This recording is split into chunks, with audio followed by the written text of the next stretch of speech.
नमस्ते। BA fourth semester समाजशास्त्र का आज मैं दलित चैप्टर लेकर आई हूँ। दलितों की समस्याओं के बारे में, दलित का अर्थ, दलित के उत्थान के लिए क्या कार्य किए गए सरकार द्वारा, इन सब के बारे में इस क्लास में हम देखेंगे। तो सबसे पहला क्वेश्चन देखते हैं, दलित वर्ग से क्या तात्पर्य है एवं दलित वर्ग के निर्योग्यताओं को स्पष्ट कीजिए। यानी दलित वर्ग क्या है इसके बारे में जानेंगे। उनकी निर्योग्यताएं, यानी किस चीज़ में उन्हें निर्योग्य यानी अयोग्य माना गया है कि इस कार्य के योग्य नहीं है।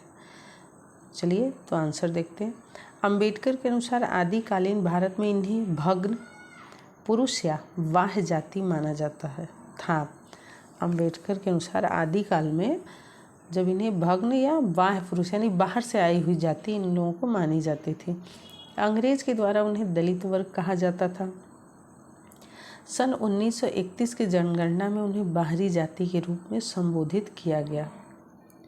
महात्मा गांधी ने उन्हें हरिजन के नाम से पुकारा। यानी समय समय पर दलितों के नाम बदलते रहे। आदिकालीन समय में भग्न या बाहरी जाति बोला जाता था, फिर अंग्रेज आए तो इनको दलित जाति नाम दे दिए या वर्ग दे दिए। और जनगणना जब हुई थी 31 में, उसमें भी इन्हें बाहरी जाति कह के संबोधित किया गया था। फिर महात्मा गांधी ने इन्हें हरिजन नाम दे दिया, यानी भगवान के जने हुए हरिजन नाम दिया। स्पष्ट है कि ब्रिटिश काल में अछूत या अस्पृश्य को दलित वर्ग के नाम से पुकारा गया। यानी जो अछूत थे दलित वर्ग, अस्पृश्य का मतलब होता है छुआछूत, जैसे उनका छुआ हुआ कोई पानी नहीं पिएगा, खाना नहीं खाएगा, किसी तरह की चीज़ों को इस्तेमाल नहीं करेगा, उसे अस्पृश्य दलित वर्ग के नाम से पुकारा गया। अस्पृश्य जातियों के नामकरण के संबंध में शुरू से काफ़ी विवाद रहा है।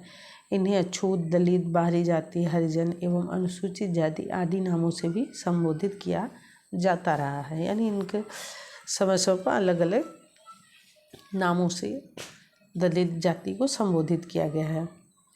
आइए परिभाषा देख लेते हैं। पहला है डॉक्टर के.एन. शर्मा के अनुसार अस्पृश्य जाति वे हैं जिनके स्पर्श से एक व्यक्ति अपवित्र हो जाता है और उसे पवित्र होने के लिए कुछ कृत्य करने पड़ते हैं। इनका कहना है कि अस्पृश्य उस जाति कहते ऐसी जाति है कि अगर किसी उच्च जाति को व्यक्ति को अगर वो छू लेता है, स्पर्श का मतलब होता है छू भी लेता है, तो उसे वो व्यक्ति अपवित्र हो जाता है। उसे पवित्र होने के लिए कई तरह के कर्म कांड करने पड़ते हैं, जैसे गंगा में स्नान करना या किसी तरह का पूजा पाठ हवन यज्ञ कराना। बहुत सी विधियां उन्हें करनी पड़ती है जिससे वो अपने आप को पवित्र बनाए। चलिए आइए देखते हैं दलित जातियों की निर्योग्यताएं। तो दलित जाति की निर्योग्यताएं का मतलब जैसे मैंने पहले बताया कि ये समाज इनको किस योग्य नहीं मानता था, कि ये इस चीज़ के योग्य नहीं है। पहला है दलितों की धार्मिक निर्योग्यताएं। दलितों की धार्मिक निर्योग्यताएं, इसमें दलित को अपवित्र माना गया है। जैसे वो ऊपर दिया हुआ है कि इन्हें अछूत और ये किसी को छू लें, अगर स्पर्श कर लें तो अपवित्र हो जाता है। तो इससे ये स्पष्ट होता है कि इन्हें अछूत जाति माना गया है, यानी ये अपवित्र हैं। इनके में कई निर्योग्यताएं ला दी गई। लोगों को मंदिर में प्रवेश, यानी धार्मिक निर्योग्यता, तो इसमें मंदिर में प्रवेश, यानी ये मंदिर में प्रवेश भी नहीं कर सकते, पूजा पाठ तो बहुत दूर की चीज़ है। पवित्र नदियाँ जैसे गंगा, यमुना या इस तरह की जो नदियाँ हैं जिनको पूजा जाता है, लोग मानते हैं, उस नदी के पास भी ये लोग नहीं जा सकते हैं, ना उसके पानी को छू सकते हैं। लोगों का मानना है कि इससे वो अपवित्र हो जाएगा। पवित्र स्थान पर, यहाँ तक कि अपने घर के अंदर भी किसी तरह के देवी देवता की मूर्ति रख के भी ये पूजा नहीं कर सकते थे। इनको वेद, धर्म ग्रंथ, इन सब के अध्ययन का भी आज्ञा नहीं था। जैसे बाकी जातियों में होता है कि अपने घर में हवन पूजा पाठ कराएं, किसी तरह का रामायण कथा हो, इस तरह का इनका आज्ञा नहीं था। इन लोगों में शादी विवाह में भी शादी विवाह जब होता था उसमें भी ब्राह्मण जाके जो शादी विवाह में कर्मकांड किए जाते हैं और परंपराएं होती हैं वो भी इनके यहाँ ब्राह्मण जाके नहीं करवाते थे। ये लोग उन्हें अशुद्ध मानते थे। और जैसे कि 16 संस्कार, हमारे हिंदू धर्म में 16 संस्कार अनिवार्य हैं, तो उसमें से बहुत से संस्कार हैं जो इन लोगों में नहीं किए जाते थे या इनको प्रतिबंधित किया गया था कि ये संस्कार नहीं कर सकते हैं। तो धार्मिक निर्योग्यताएं भी समाज ने बना रखी थी कि अछूत जातियां हैं तो धार्मिक तौर पे कोई भी कार्य नहीं कर सकते, क्योंकि अब पवित्र हैं और धार्मिक कार्य को पवित्र माना गया है, तो पवित्र कार्य नहीं कर सकते। ठीक। दूसरा है दलितों की सामाजिक निर्योग्यताएं। दलितों को स्वर्ण हिंदुओं के साथ सामाजिक संपर्क रखने व उनके सम्मेलनों, गोष्ठियों, पंचायतों, उत्सव आदि में भाग लेने का ज्ञान नहीं था। स्वर्ण यानी जो ऊंची जाति के लोग थे हिंदू, उनमें ये सामाजिक संपर्क मतलब उन लोगों के साथ वो सम्मिलित नहीं हो सकते थे, पंचायत में भी नहीं हो सकते थे, इनको अधिकार नहीं था। और ये किसी तरह का भी सम्मेलन हो या कहीं मेला लगा हो, सार्वजनिक स्थल हो, ये विद्यालय भी इनको जाने की अनुमति नहीं थी। ये शिक्षा ग्रहण नहीं कर सकते थे, स्कूल पढ़ने या छात्रावास में इनको रहने की अनुमति नहीं थी। अस्पृश्य मानना था कि अस्पृश्य जाति यानी जो दलित है इनको शिक्षा प्राप्त करने का अधिकार नहीं है। ये मेला और हाट बाजार तक से नहीं जाते थे, जहाँ उच्च जाति के लोग जाते थे हिंदू, वहाँ ये लोग नहीं जा सकते थे। यहाँ तक कि अगर जिस कुएं से पानी हिंदू उच्च जाति के हिंदू लोग पानी पी रहे हैं, स्वर्ण लोग, उस कुएं से ये लोग पानी भी नहीं छू सकते थे, ना ही पी सकते थे। इनको कपड़े भी पहनने के लिए हिंदू जाति के लोग अपने उतारे हुए कपड़े फटे पुराने देते थे। ये नए वस्त्र नहीं पहन सकते थे, ये सोने चांदी के आभूषण नहीं पहन सकते थे। यहाँ तक कि कुछ बर्तनें थीं जो ये इस्तेमाल नहीं कर सकते थे। बर्तनों में भी भेद था जो ये इस्तेमाल नहीं कर सकते थे, जैसे तांबा हो गया, पीतल, ये लोग इस्तेमाल नहीं कर सकते थे। नेक्स्ट है दलितों की आर्थिक निर्योग्यताएं। दलितों को भी सब कार्य सौंपे गए जो स्वर्ण हिंदू द्वारा नहीं किए जाते हैं, यानी जितना भी नीच कार्य है जिसको करने में स्वर्ण हिंदू को लगता है कि हमारी बदनामी होगी या जो भी हो, तो इस तरह के कार्य उन दलितों को सौंपा जाता था। आर्थिक निर्योग्यता के कारण दलितों की आर्थिक स्थिति इतनी दयनीय हो गई कि उन्हें विवश होकर स्वर्णों के जूठे भोजन, फटे पुराने वस्त्र और छोड़ा हुआ बर्तन वस्तु, अपनी आवश्यकताओं की पूर्ति उससे ही उनको करनी पड़ती थी। और ये जैसे वो कार्य करते थे उसके बदले में भी इन्हें किसी तरह का आर्थिक मदद नहीं मिलता था। उसमें भी इन्हें वही फटे पुराने अपने कपड़े हो गए, वो घर में जो वस्तुएं पड़ी हैं वो उनका स्वर्ण लोगों को इस्तेमाल नहीं है, पुरानी हो चुकी, वो दे देना, खाना जो घर में बच्चा खुश है वो दे देना, इस तरह का देते थे। उसमें कोई आर्थिक मदद नहीं करते थे, जिससे इनको कहीं ना कहीं समस्याएं होती थी। इनका कार्य था मलमूत्र उठाना, सफाई करना, मरे हुए पशुओं को उठाना, चमड़े का कार्य करना, इस तरह के कार्य होते थे, जिसके बदले में इन्हें इतना नहीं मिलता था कि जिसे भरपेट भोजन कर सके। तो ये स्वर्ण लोगों के यहाँ ही अपना जीवन यापन करते थे। नेक्स्ट क्वेश्चन, अनुसूचित जातियां या दलित जातियों के कल्याण हेतु संवैधानिक व्यवस्थाएं कौन कौन सी की गई?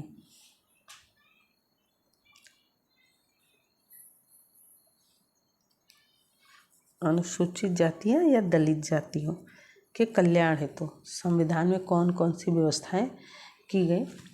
तो आंसर है अनुसूचित या दलित जातियों के कल्याण के लिए संविधान में निम्नलिखित व्यवस्थाएं की गई। पहला है संवैधानिक प्रावधान।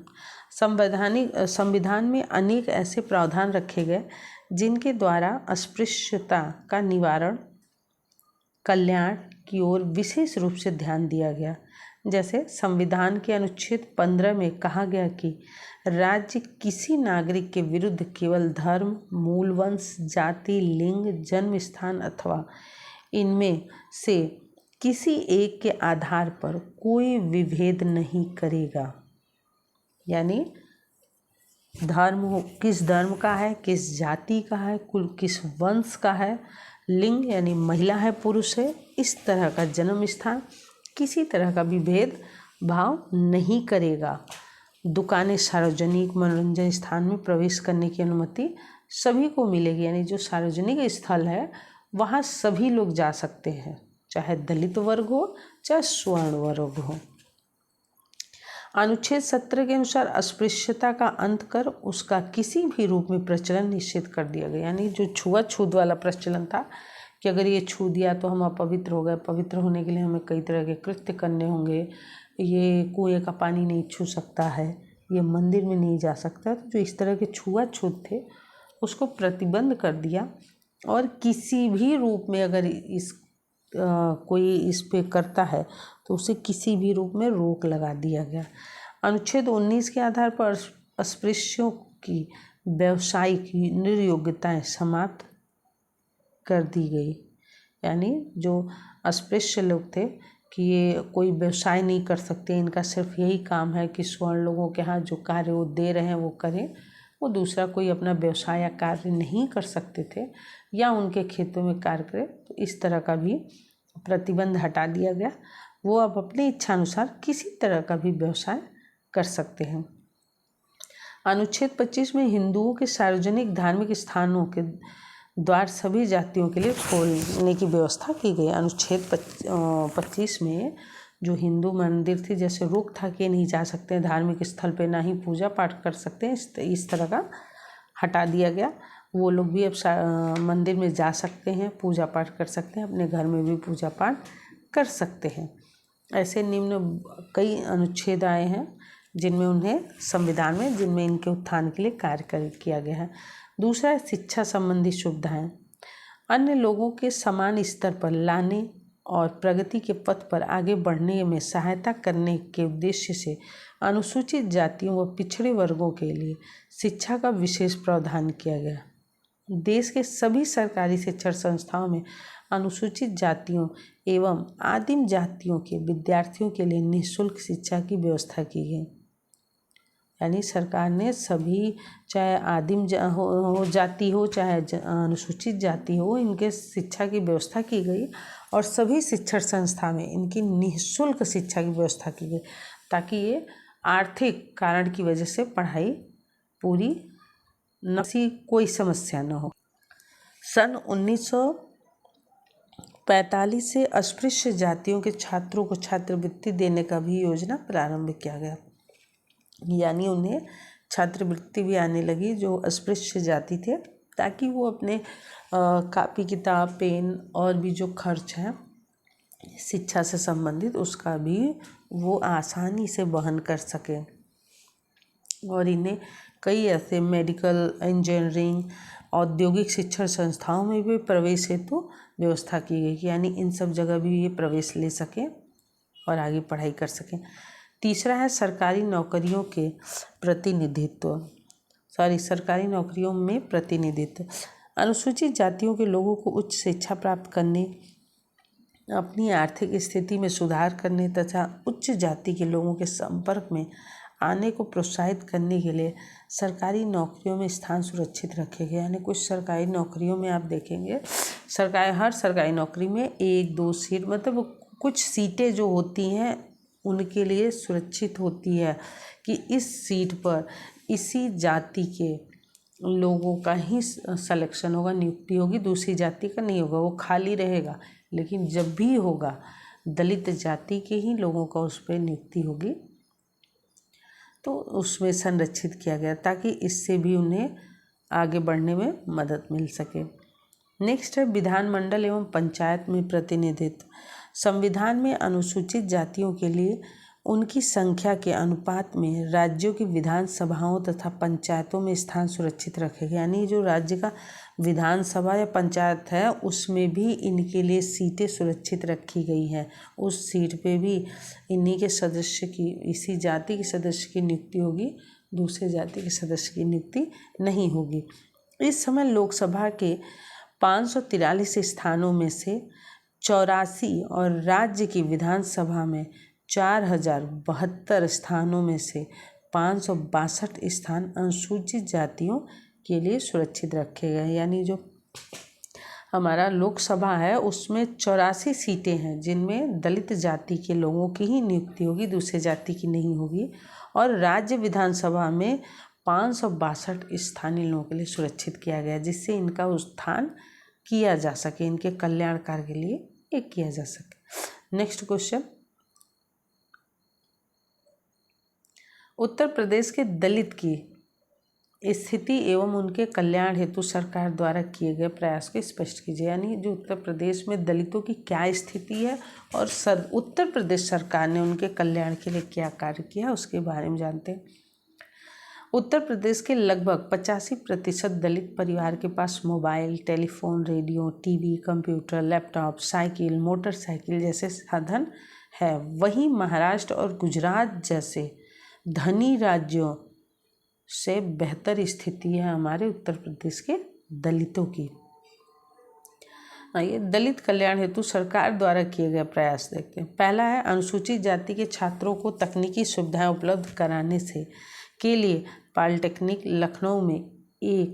लखनऊ में 2 IIT में विशेष केंद्र संचालित किया जा रहा है, जिनमें कुल सीटों का पर 70% स्थान अनुसूचित जाति के लिए।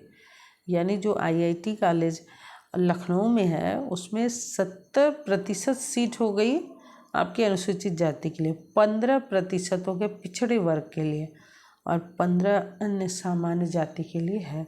ये उनके उत्थान के लिए कार्य किया गया ताकि बच्चे भी और भी क्षेत्रों में पढ़ाई करके निकल सकें। दूसरा, डॉक्टर अंबेडकर जन्म शताब्दी फाउंडेशन निधि विशेष छात्रवृत्ति योजना के अंतर्गत हाई स्कूल तथा इंटर की परीक्षाओं में सर्वोच्च अंक प्राप्त करने वाले अनुसूचित जाति एवं जनजाति के 100 में से 100 छात्रों को 10 माह के लिए 25,000 रुपये एवं 35,000 की कुल धनराशि दी जाती है। यानी जो 100 में से 100 अंक प्राप्त करते हैं और वो अनुसूचित जाति में या जनजाति में आते हैं तो उन्हें 10 माह तक लगातार यानी हर महीने 25,000 रुपये, हाई स्कूल और इंटर वालों को 35,000 रुपये की धनराशि प्रदान की जाएगी, जिससे वो अपने आगे की पढ़ाई या तैयारी व्यवस्थित कर सकें।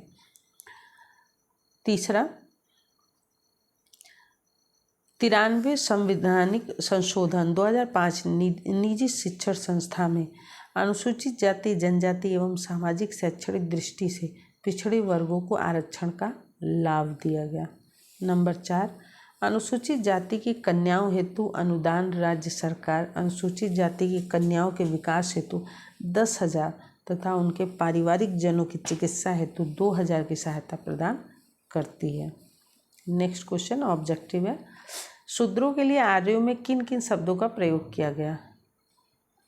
जब आर्य लोग आए थे या आर्य उस समय शूद्रों के लिए कौन कौन से शब्द प्रयोग किए गए। जैसे हमने पहले ही क्वेश्चन में देखा कि अलग अलग प्रयोग किए गए थे शब्द, अलग अलग नाम से समय समय पर जाने गए।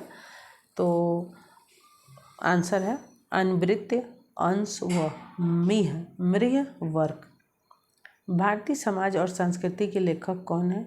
Doctor KN Sharma. अनुच्छेद 17 की बात पर बल देता है। अनुच्छेद 17 किस बात पर बल देता है। आंसर अस्पृश्यता का अंत कर उसका किसी भी रूप में प्रचलन निषेध है। काशी राम शहरी विकास योजना कब और कहाँ शुरू है। मार्च 2011 उत्तर प्रदेश में। बालिका श्री योजना कब प्रारंभ की गई। 15 जुलाई 2006 में। कास्ट इन इंडिया पुस्तक के लेखक कौन है। CS दुबे। धन्यवाद, थैंक यू।